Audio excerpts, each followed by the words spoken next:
It's Halloween, so I figured why not talk about one of my favorite survival horror franchises, Resident Evil. No, not the movies of Milla Jovovich, which I'd never seen. I'm talking about the Capcom classics. Whether it's the old school PlayStation trilogy, the awesomeness of Resident Evil 4, or the more action-packed Resident Evil 5, these games seem to have a certain place in my heart. Now this isn't necessarily going to be a marathon of Resident Evil, but don't be surprised if I talk about the sequels a little after this review. So to start off with, we're going to dive right into the one that started it all on the PlayStation. Resident Evil.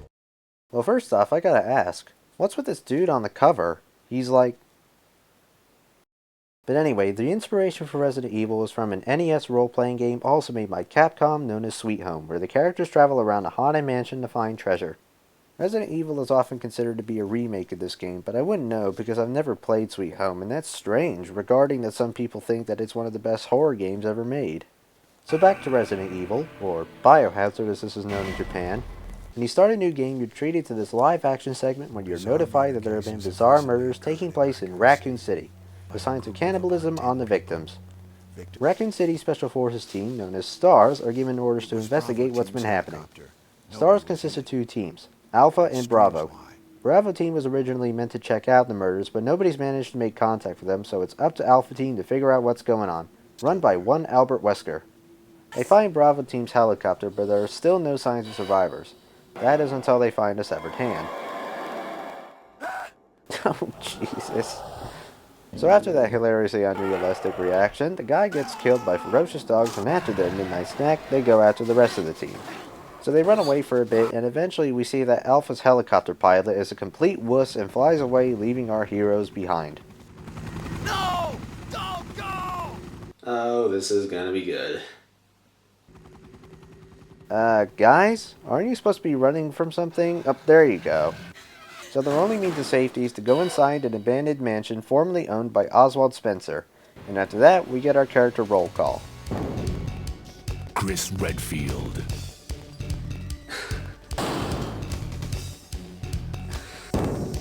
Jill Valentine. Oh, she's no fun. Barry Burton. What I would do to get a beard like that. Rebecca Chambers. What is this, an 80s montage? Why are you smiling? Albert Wesker. Because all people with sunglasses and slick back hair look cool, right? Resident Evil. So now we get into the actual game. You have the option of picking two characters, Chris Redfield and Jill Valentine. We'll get into the differences in a bit. So the live action now consists of polygons, and with the dogs roaming outside, the heroes are trapped. Depending on who you play as, we also see that a member of Alpha Team has disappeared. If you play as Jill, then that person is Chris. But if you choose Chris, then it's his war buddy, Barry Burton. When the characters come to this realization, they immediately hear a gunshot and go to where it leads. What is it? Stay alert. Yes sir, Mr. Snippy. So while they're staying alert, your chosen character searches around the mansion, and very soon you find one of the Bravo members being eaten by one of the goofiest looking zombies I've ever seen. Yes? The way these games play out to Resident Evil 4 is that you search around the area, solving puzzles, finding weapons, and killing a number of zombies that come in your way, with the camera at fixed angles around every corner, kinda like in Paranormal Activity. You'll also find other members of Bravo Team, either dead or alive for a short period of time. Puzzle solving is a big factor in these earlier games, and you're going to be doing a lot of it. Otherwise, you won't get very far. These can range from finding specific keys to placing certain MacGuffin in the right place. However, you have very limited inventory space, which includes your weapons as well as the little trinkets required to beat the game. But thankfully in some of the rooms, you're able to place items you don't need in item boxes, which are linked together, so don't worry about having to backtrack to certain boxes. Like I mentioned earlier, you're able to play as one of two characters. For the most part, the game is exactly the same, but the characters have their own storylines and attributes. Let's start with Chris. He can take a bit more damage than Jill can, but he has to use these little keys in order to unlock desks carrying ammunition. He'll also eventually find the only survivor of Bravo Team, Rebecca Chambers, who you'll briefly get to play as a couple of times as the game goes on. Jill isn't quite as strong as Chris, but that's really the only disadvantage she has going for her. She's able to carry a couple more things than Chris can, and she's also a professional at lockpicking, meaning that she can easily get through the desk that Chris needs to search the keys for. Although for some reason she can't seem to unlock the armory named doors, which is kind of odd, but I guess that was intentional to stop Jill from being too broken. Even though throughout a majority of the game you go around the mansion, there are also other areas for you to explore. There's a dark courtyard, a deserted residence home, mangy caves, and finally a secret underground laboratory. Human zombies also aren't the only enemies you fight. There are zombie dogs, similar to the ones that try to attack you at the beginning of the game, hunters who have some pretty nasty attacks but are surprisingly respectful to the mansion doors, and chimeras, who like to jump around a lot but they're not too bad. But as well as enemies, we also have a few bosses. Somehow in these areas, there's a giant zombie snake, zombie sharks, zombie spiders, and a zombie plant. A freaking zombie plant. So much for him. We got to the root of the problem. Dear Lord, I did not just hear that. So, as you can hear, the main reason why pretty much everybody remembers this game is the hilariously bad voice acting and cheesy as hell dialogue. Stop it! Don't open that door! Chris! Don't die! I'm going with you. Chris is our old partner, you know. Also scattered around are various documents that talk about what's been happening in the mansion from a person's perspective, which is a good read, but it kind of slows down the pace a bit.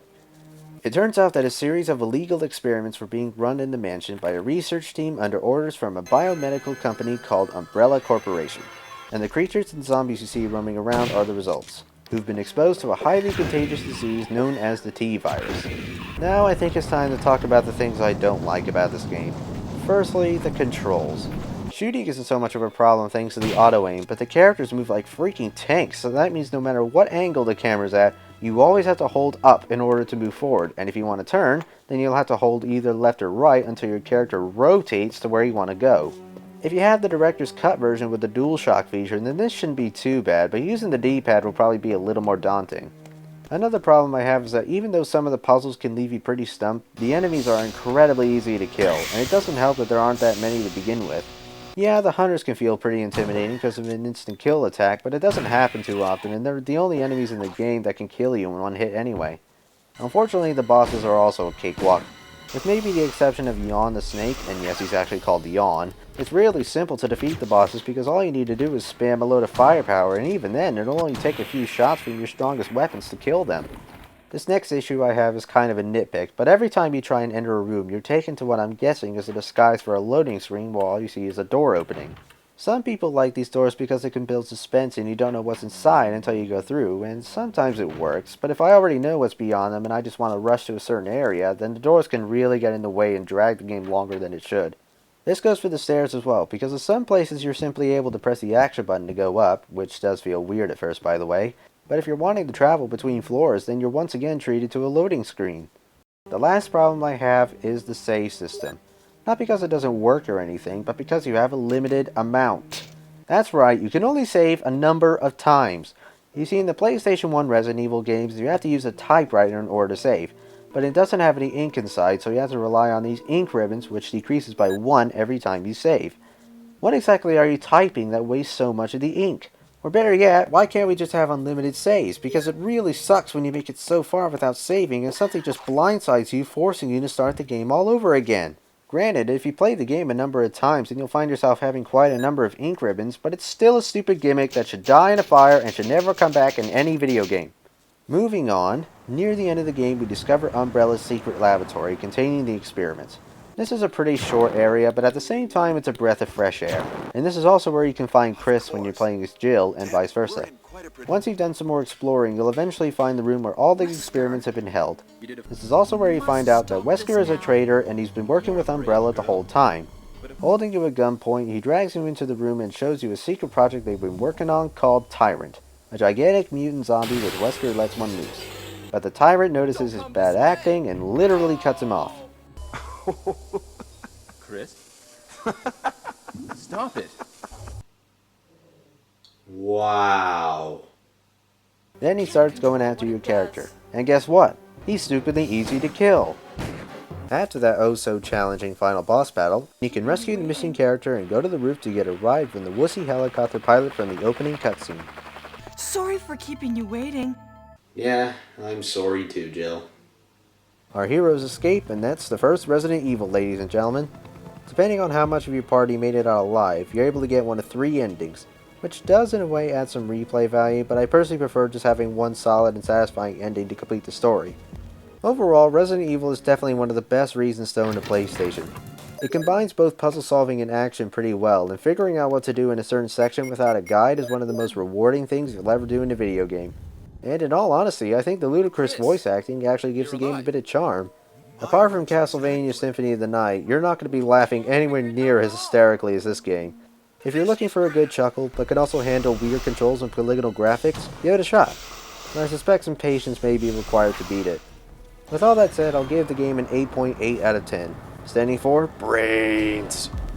But alas, we're not exactly done yet. 5 years after the game was released, a remake was made for the Nintendo GameCube. Resident Evil. Gone are the live action segments, but instead we get some stunning CG cutscenes and new audio.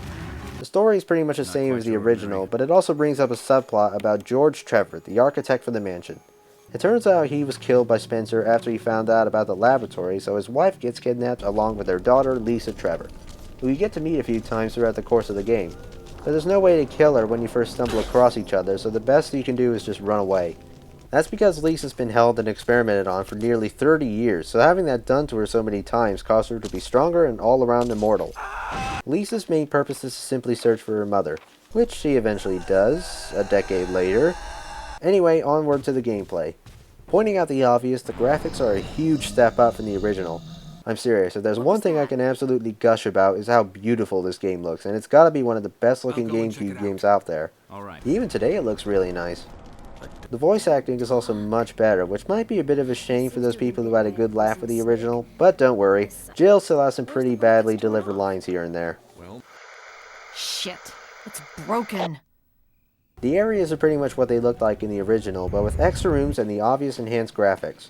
As well as having to find the solution to new puzzles, the older ones have been slightly adjusted to extend the length of the game. However, because of that, the game tends to drag quite a bit.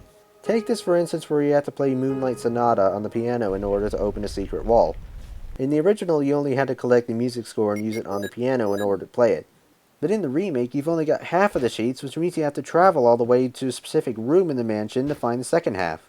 Most of the time stuff like this isn't so much of a big deal, but there will be a few moments you just want to get through as quickly as possible.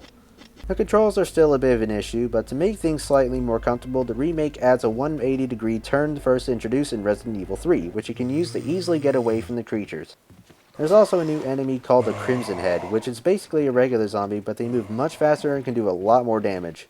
Crimson Heads are created if you simply let the disease spread for too long, especially on a corpse. So the only way to stop this from happening is to either incinerate a dead body or decapitate the zombies with your weapons.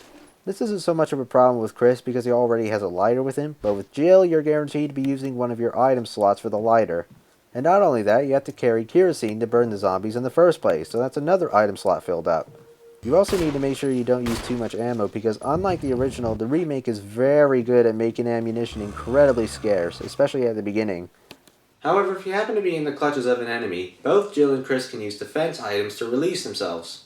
Each of them can use knives to stab an enemy's head, but Jill also has a battery pack she can use a shotgun, while Chris has a hand grenade that he puts in their mouth so he can either wait or shoot to watch the fireworks. But another thing I absolutely love about this remake is the atmosphere. The Spencer Mansion in the original wasn't nearly as frightening because every room was somehow lit up, and if there are lights in a horror game, it's not going to strike fear. The remake does a far superior job in that aspect, and it's thanks to the environments that critics claim this to be one of the scariest games ever made. Now I'd just like to bring up something I didn't manage to show in the original because I hadn't saved everybody before I got to the roof in the end. But what happens if you do save all your partners? A self-destruct sequence is initiated by either Wesker or Rebecca, depending on who you play as. Oh. Well then, what happens when he gets to the roof? It turns out that the tyrant is still alive and out for vengeance. For some reason, guns don't seem to work anymore, so your main goal is to distract him away from your partner if you want to keep him alive. But after a minute or so, the pilot throws down a rocket launcher so you can do what we're going to be doing in a lot of Resident Evil games, nuking the hell out of him.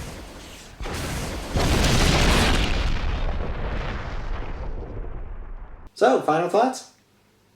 In my personal opinion, this is an excellent example of a remake that absolutely surpasses the original in almost every way.